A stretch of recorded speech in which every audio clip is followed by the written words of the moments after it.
How to change the UI and the font size in Codex. So hey guys, welcome to this tutorial. In this tutorial I'll guide you how you can change the font and the UI size of your Codex desktop application. Now to change the font and the UI size, first simply launch your Codex application and then click onto the settings option at the bottom left corner. From here again click onto the settings option, or alternatively you may also choose to press the control and the comma buttons.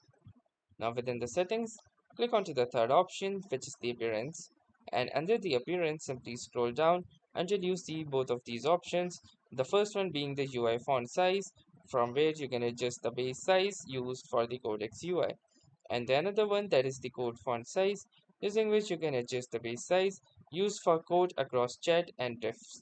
So from here you can choose any of them same, and from here you can increase or decrease using this arrow, or also type in your own number as well. So for example I will set it to 11, and you can see that the changes take place immediately. If I set it to 18, you can see that now the size has been successfully increased. So that's how easily you can simply set the UI size as well as the size of the code font as well. So that was all for this tutorial. Thanks for watching and have a nice day.